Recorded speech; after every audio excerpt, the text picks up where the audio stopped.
Hi everyone, it's Alisa Tilsner. I'm a Stampin' Up demonstrator here in Australia. If you're a follower of my blog and my Instagram and my Facebook and whatever else I'm doing, my Pinterest, you'll have seen this card that I've created, and it's very different for me, but I'll just bring it up a little bit closer. It's if you also follow Martin Stone, he's a UK demonstrator. He's part of our Stamping Society actually. He does a lot of these awesome style of cards, and while I was flicking through Pinterest the other night, I came across, I don't know how it showed up in my feed because I'm not a follower of tattoos, but this tattoo showed up and it was a geometric tattoo. So of course I went down that track and looked at all these different ones, and there are so many awesome geometric tattoo styles out there. Most of them have a rose on the front, and then they have these, shapes and stuff behind them. And I thought, I am going to cheat because I'm sure that Martin comes up with his own, and I'm thinking I probably am not going to get the balance right in my cards. So I am going to use a Pinterest photo of a tattoo for the inspiration for my card, for the guidance for my card. A lot of them have got, like I said, roses, but short ones, and so I just sort of made this one fit. So for this one, I'm using the Forever Blossoms stamp set. We'll be using this image here. And I'm also going to be using my Stamparatus. I keep going to call it a Stamp-A-Magic. No. So I don't need that one because we're working with a rubber. I don't need the mat underneath me. And I'm doing a tall and skinny card because I knew that I didn't want to add any extra paper to it. I just wanted to do it on white. So I thought tall and skinny, so we fill up our entire card. Now, this one, I'm thinking I'm going to place it around there. Just want it to be a little bit higher, and I know that that's sort of across the top. So make sure that's right in the corner. Now I am going to be using black Stays On. Find it in my, because I want it really nice and deep in colour, because when you add your black pen afterwards, I don't want a faded stamped image. So I may speed up parts of this video. Oh no, that's okay. I was going to say I've got stuff on my paper already. So I'm going to probably stamp this about 3 times because you'll see that that's quite light. So I want a nice dark image. Okay. I'll give that a bit of a clean later on. I'll put that one on top.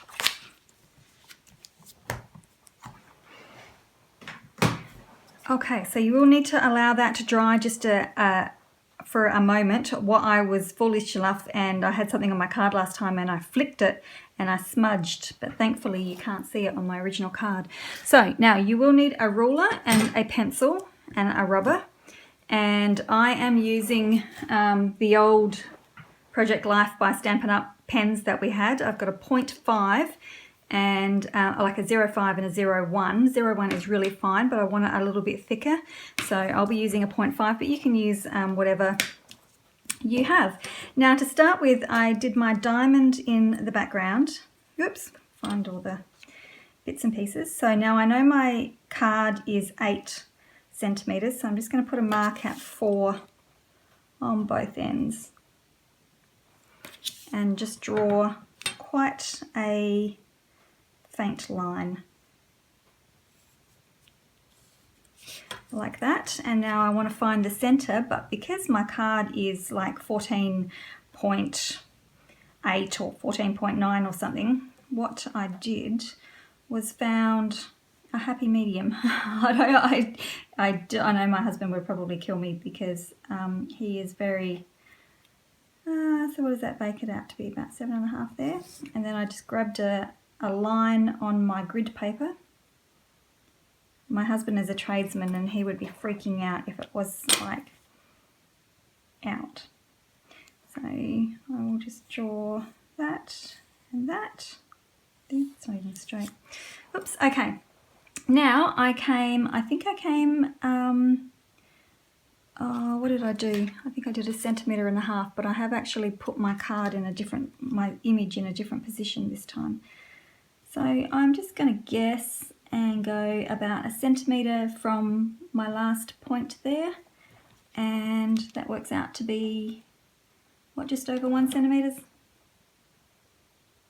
But I'm actually going to bring this up a little bit higher, so I will do that at about 1.5 there. I just eyeball it. I'm not particularly, I know that's really bad, but I'll bring it in at 1.5 there and 1.5 over this side. So now I can do my diamond, and I'm just going to stop my pencil line wherever I've got a bit of stamped image.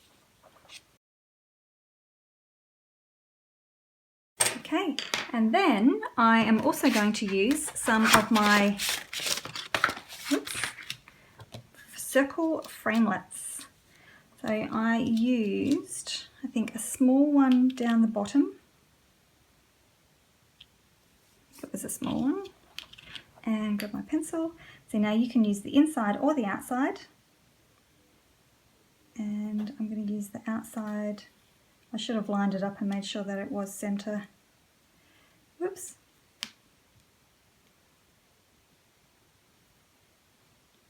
Only a rough guide. Run around there, all the way around. Okay, and then I used a different size for the top. I used a slightly bigger one, and I actually brought that one down so that it didn't, it was below my diamond point there. Whoops. Now I've had an accident with my using this framelit at some stage. I think one of the curly framelets has gone over the top of it and it's got all, like it's cut. I couldn't work out what was going on first. And I'm not going to go all the way around with that one. I'm just going to do the outline. So now I think we are ready. And that's it. That's how simple and quick it is. So it's not, you know, it's not huge involvement. Now I'm going to draw my diamond line first.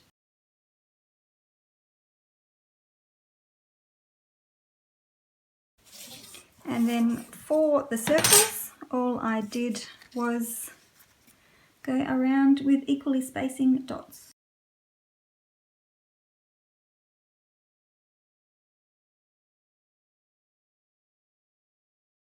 Okay, so just allow that to dry for a moment because you don't want to, I should be safe, hopefully, to rub out the pencil lines. Now the tattoo that I saw had lots more dots, like they dotted all the inside of the lines, and but I thought, because I sort of have quite an involved stamped image here, I didn't want to take away from that too much either. So all you have to do is rub all that out.